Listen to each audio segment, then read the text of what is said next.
For decades, Wendy's was more than just a fast food restaurant. It was the home of square burgers, the famous Frosty, and a simple promise: better food served the right way. But behind this successful brand was a bigger story. A man named Dave Thomas built Wendy's from almost nothing and turned it into one of America's biggest burger chains.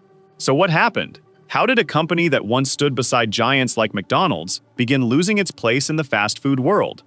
Was it changing customer tastes, poor decisions, or the challenge of keeping a founder's vision alive after he was gone? This is the story of Wendy's rise, success, and struggle to survive. This is Collapse Files, where we uncover the stories behind the biggest business failures and unexpected falls. If you enjoy true business stories, don't forget to like this video and subscribe for more. The beginning. Before Wendy's became one of America's most famous burger chains, there was a man with a difficult childhood and a strong determination to succeed.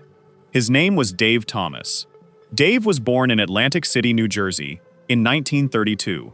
He was adopted as a baby and never knew his birth parents. Life was not easy for him. After losing his adoptive mother at a young age, Dave experienced a childhood filled with uncertainty and change, but those struggles made him stronger. From an early age, Dave learned the value of hard work. At just 15 years old, he left school and began working in restaurants. While building his career, he even lived at the MK. But Dave had a rare talent. He understood what customers wanted. He knew that a successful restaurant was not only about food, it was about creating an experience people could trust. His skills eventually led him to work with Colonel Harlan Sanders at Kentucky Fried Chicken.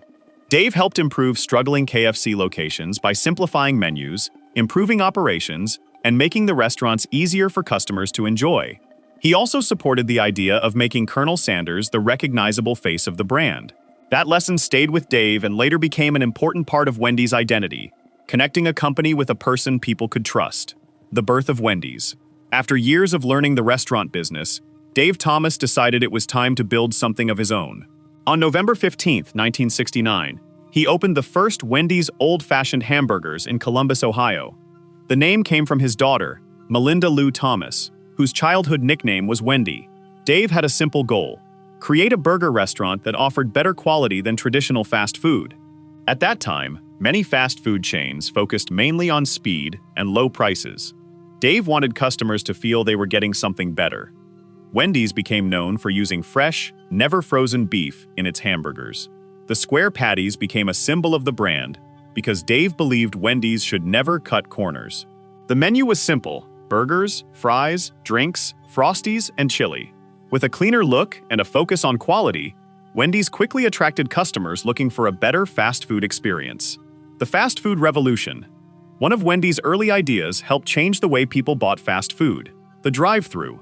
Today, drive-thrus are everywhere, but during the 1970s, they were still becoming popular. Wendy's used this idea to make ordering quicker and more convenient for customers. Opened across America, helping Wendy's become a major name in the fast food industry. By 1979, Wendy's had reached more than $1 billion in annual sales, showing how successful the brand had become in just a few years. But Wendy's biggest moment was not only about growth.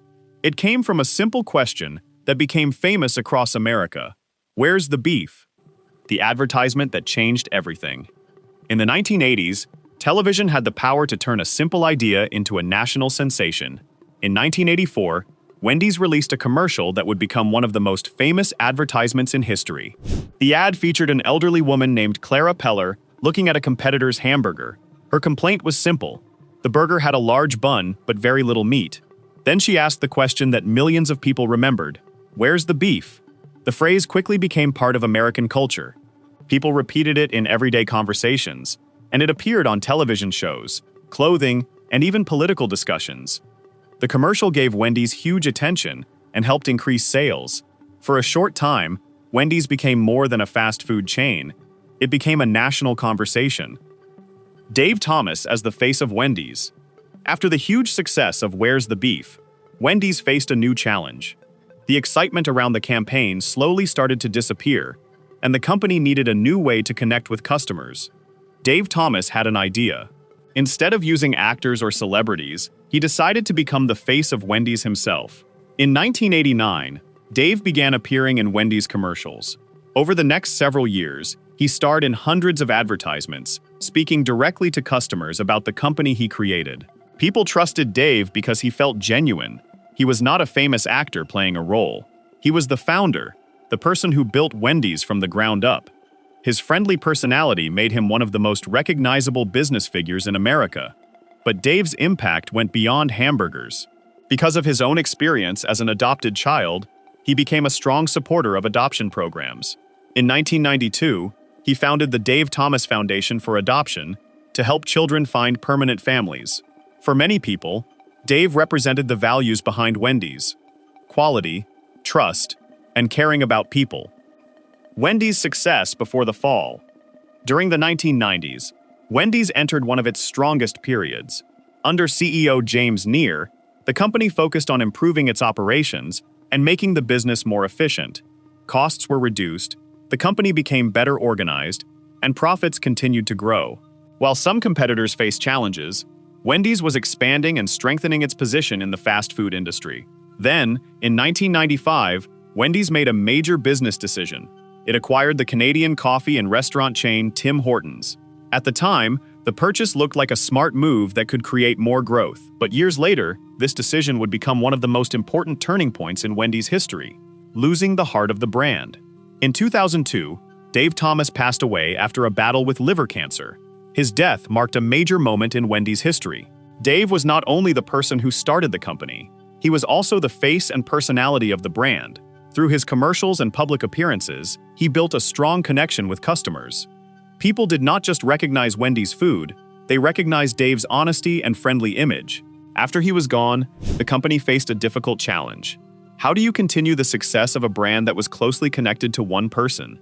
Many founder-led companies face this problem. Replacing a leader is difficult, but replacing the trust and emotional connection customers have with that person can be even harder. Wendy's was entering a more uncertain period. The Tim Hortons decision. By the early 2000s, Tim Hortons had become one of the strongest parts of Wendy's business. Although it was owned by Wendy's, the Canadian coffee chain was producing a large share of the company's profits. Many investors believed Tim Hortons had more value than the market was recognizing. Activist investors, including Nelson Peltz, pushed Wendy's to separate the two businesses. In 2006, Tim Hortons became an independent, publicly traded company. At first, the decision looked successful. Shareholders received value from the separation, and Tim Hortons continued to grow. But the move also exposed a new problem. Without Tim Hortons supporting the company's results, Wendy's burger business faced more attention from investors, and its weaknesses became much easier to see. The problems begin to grow. Over the next several years, Wendy's faced a major challenge: constant changes in leadership. The company went through multiple CEOs, and each new leader brought different plans and ideas. But frequent changes made it harder to build a clear, long-term strategy. A restaurant brand needs consistency, strong operations, and a clear identity. Wendy's often found itself changing direction instead of building on one strong vision. At the same time, competition became tougher. Brands like Shake Shack and Five Guys attracted customers looking for higher quality burgers, while Chick-fil-A became known for excellent customer service. Wendy's struggled to find its place. It was not the cheapest option, but it was also losing its position as the higher quality choice. The fresh beef advantage disappears. For many years, Wendy's fresh beef was one of its biggest strengths. Customers chose Wendy's because it offered something different from many competitors. But the market changed. In 2018, McDonald's introduced fresh beef quarter-pounder burgers across most of its U.S. restaurants. The difference that once made Wendy's stand out became much smaller. The modern struggles of Wendy's.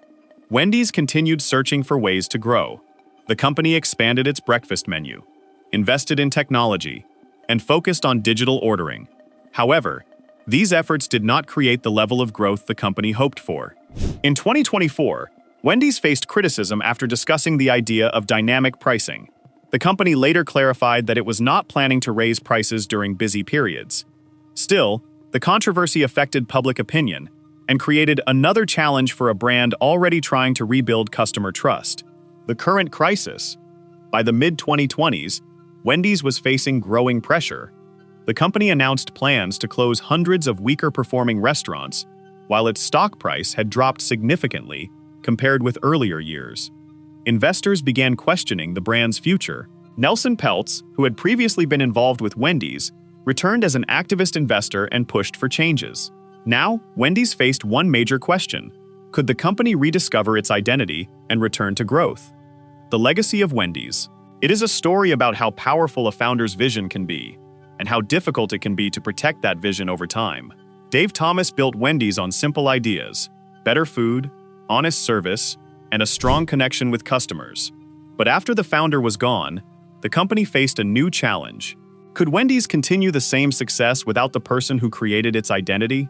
That question has affected many businesses around the world, because building an empire is one challenge, but keeping it alive for future generations is another. So what do you think?